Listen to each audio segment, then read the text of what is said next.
제게는 유일한 장점이 하나 있는데 책을 읽고 제게 하나씩 적용해 본다는 겁니다. 아무튼 그때부터 사무실을 알아보면서 여기 이곳을 얻게 되었죠. 마지막에 본 곳이 여긴데 바로 계약을 했고 관리비까지 하면 직장을 나와 혼자 일한 지 벌써 1년이 지났네요. 물론 이렇게 나오기까지 많은 일을 시도하고 깨졌었죠. 특히 뭘 해야겠다는 계획은 매일 세우면서 행동으로는 하지 않는 제 자신을 수없이 경험했고, 그럴 때마다 저는 제 자신이 싫었고 불면증과 우울증이 왔었거든요. 점점 악순환이 커져만 가는 거죠. 저는 이것들을 어떻게 극복했는지 최근에 그 방법을 이용했던 구체적인 사례를 통해 여러분들에게 도움이 될까 전달해 보려고 합니다. 제가 일하는 공간은 집이었어요. 그런데 어느 날부터 문제가 생기기 시작합니다. 일과 휴식의 분리가 잘 안 되더라고요. 눈을 뜨면 바로 일할 수 있기 때문에 일하는 시간과 쉬는 시간에 있어 구분이 안 되고 잠자던 복장 그대로 일을 하니까 내가 일을 하는 건지 놀고 있는 건지 모르겠더라고요. 그러다 보니 삶의 패턴이 깨지게 되었고 규칙적이지 않게 되면서 제 자신을 자책하고 후회하는 시간들이 점점 커졌습니다. 도대체 다른 사람들은 어떻게 일을 하고 있는 거지? 라는 의문이 들었었죠. 그때 친구가 읽어보라고 준 책이 있었는데 무라카미 하루키가 쓴 이렇게 작지만 확실한 행복이라는 책입니다. 개인적으로 해석해보자면 특별한 메시지를 전달하는 건 아니고 작가가 좋아하는 것들에 대해 적혀 있더라고요. 여러분 소확행이라는 말 아시죠? 사실 이 말은 원래 있던 말이 아니고 신조어인데 무라카미 하루키가 만들어낸 겁니다. 1986년도에 하루키 수필집 랑겔 한스 섬의 오후에 처음으로 등장한 말이죠. 작지만 확실한 행복이라는 말을 그는 줄여서 소확행이라고 썼었어요. 아무튼 이 책에는 그가 좋아하는 고양이와 마라톤 그리고 여행에 대한 이야기가 나옵니다. 이 책을 읽으면서 이 사람은 정말 자기만의 기준이 확고하구나 라는 생각이 들었고 나도 나만의 기준을 정해야겠다라는 것을 어렴풋이 알게 되었죠. 이후에 하루키에게 푹 빠져 그가 쓴 여러 책을 찾아 읽어보면서 자신만의 일하는 공간과 패턴이 있다는 것을 알게 되었습니다. 아무래도 창의력이 필요한 일을 하는 사람이다 보니 제게 있어 좋은 교보제가 된 느낌이에요. 그래서 저는 그 사람을 보며 저만의 공간을 만들기로 했어요. 제게는 유일한 장점이 하나 있는데 책을 읽고 제게 하나씩 적용해 본다는 겁니다. 아무튼 그때부터 사무실을 알아보면서 여기 이곳을 얻게 되었죠. 제가 고려한 것은 세 가지입니다. 첫 번째, 집에서 10분, 20분 거리일 것. 너무 멀면 스트레스를 받을 것 같고 너무 가까우면 집과 분리가 안 될 것 같고. 두 번째, 창의력을 높여줄 탁 트인 뷰.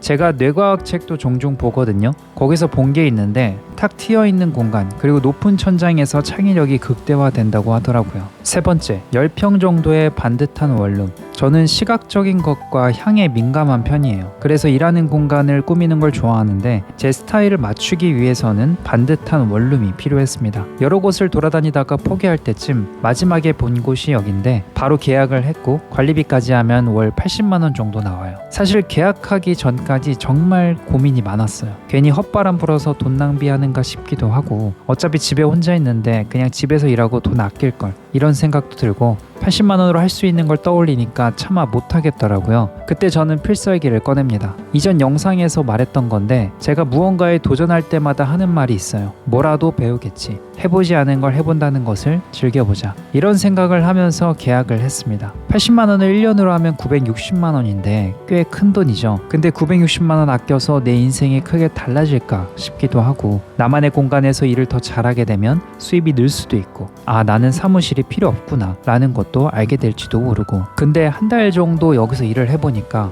지금까지는 너무 만족스러워요. 너무 좋습니다. 일단 출퇴근한다는 행위가 만족감을 주는 것도 있고 자다 일어난 상태로 일하지 않는다는 것 그리고 이렇게 나만의 색깔로 공간을 꾸미다 보니 애정이 가고 출근을 하고 싶어서 밤이 설레이기도 하더라고요. 무엇보다 집에 있으면 방해하는 것들이 참 많거든요. 이것저것 계속 먹게 되고 아무래도 집이라는 무의식적인 익숙함 때문인지 유튜브나 티빙을 켜서 뭔가를 본다든지 소파에 누워서 핸드폰을 본다든지 괜히 친구를 보러 간다든지 근데 사무실에는 일할 수 있는 것만 딱 둬서 일만 하게 되더라고요. 물론 노트북으로도 재미있는 영상을 볼 수 있지만 이게 말로는 설명을 못 하겠는데 그냥 여기서는 그런 걸 보고 싶은 마음이 안 들더라고요. 그리고 제 자신과 한 약속이 있어요. 보고 싶은 영상을 아껴뒀다가 점심 먹을 때 보자. 그러니까 이게 어떻게 보면 보상인 거죠. 그래서 저는 오전에 일을 더 열심히 하게 되더라고요. 오전 일 딱 하고 보고 싶은 영상 보면서 맛있는 점심을 먹으면 이게 저의 작지만 확실한 행복인 거죠. 휴가철이라 아직 책상이 안 와서 이렇게 바닥에서 일하고 있는데 그래도 몰입이 잘 됩니다. 그리고 제가 평소 청소를 몰아서 하는 편인데 사무실은 퇴근할 때마다 하게 되더라고요. 뭔가 내 가게가 생긴 느낌이랄까?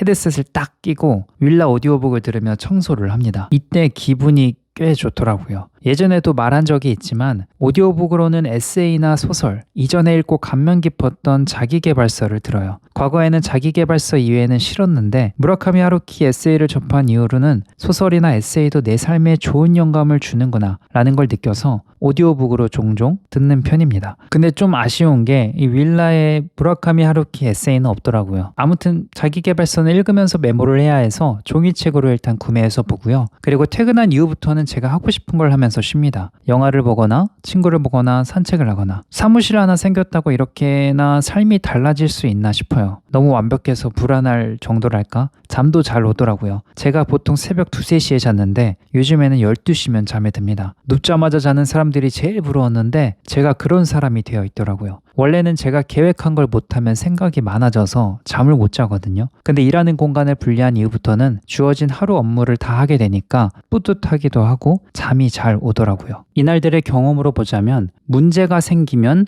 환경을 바꿔보자라는 걸 또 한 번 알게 된 것 같아요. 저는 직장을 탈출하기로 한 순간부터 정말 많은 자괴감에 빠지곤 했었는데 이게 제 인생에 있어서 가장 중요한 포인트 같아요. 오늘 전달하고 싶었던 메시지가 이겁니다. 저는 진짜 의지나 다짐으로는 안 되는 사람이거든요. 앞으로는 무슨 일을 하든지 환경을 어떻게 만들지를 우선시하고 여기에 가장 많은 시간을 투자하려고 합니다. 하나의 계획을 실행하는 데 들어가는 시간이 총 10시간이라면 저는 9시간을 환경을 만드는 데 투자할 겁니다. 환경이 바뀌면 행동은 자연스럽게 바뀌니까요. 환경을 먼저 바꾸는 것, 여러 경험에서 제 몸에 밴 습관 중 하나입니다. 이미 알고 있으신 분들도 많겠지만 혹시나 반복되는 행동으로 인해 자괴감에 빠지거나 우울함을 가지고 있는 분들에게 어떠한 해결 방법이 되지 않을까 싶어 제 경험을 말해봤습니다. 사실 뭐 대단한 건 아니지만 제가 좀 이른 나이에 여러 일을 해보면서 고독한 시간들을 꽤 많이 보냈어요. 그러다 보니 어떻게든 살아남으려고 발버둥 치다 보니 이런 것도 시도해보고 저런 것도 시도해보고 그렇게 알게 된 거라 조심스럽게 제안을 해봅니다. 여러분들도 환경을 한번 바꿔보는 건 어떨까요?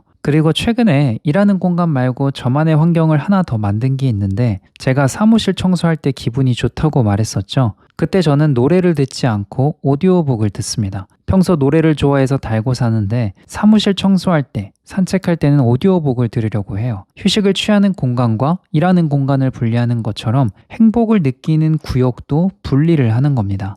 저는 노래를 들을 때도 행복하고 제가 좋아하는 소설이나 에세이를 오디오북으로 들을 때도 행복하더라고요. 행복이라는 것도 각각 조금씩 색깔이 다르다고 생각합니다. 가족이나 친구와 지낼 때 오는 행복과 맛있는 음식을 먹을 때 오는 행복이 다른 것처럼 말이죠. 근데 개인적으로 노래를 듣는 시간이 더 많고 오디오북을 듣는 시간은 적었어요. 여기에서 굳이 시간을 나눌 필요는 없지만 이 특정한 행동을 할 때는 오디오북을 듣자라는 규칙을 스스로 정해봤습니다. 사무실 청소를 할 때, 산책을 할 때 그랬더니 사무실 청소를 매일 하게 되었고 산책을 하루 30분씩이라도 하게 되더라고요. 오디오북을 들으면서 책도 읽게 되고 서로 상호 보완이 되는 거죠. 제가 2달 전인가 영상으로 윌라 무료 이용권을 드린 적이 있는데 댓글을 보니 어떤 분은 아이들을 차에 태우고 이동할 때 동화책을 틀어놓는다고 하더라고요. 그러면 아이들이 조용히 잘 간다고. 누군가는 설거지를 할 때만, 누군가는 헬스를 할 때만 듣는다고 합니다. 그때 제가 한 달 무료 이용권 1000장을 드렸었는데 2일 만에 매진이 되어서 못 받으신 분들이 많더라고요. 그래서 윌라에서 다시 한 번 더 준다고 합니다.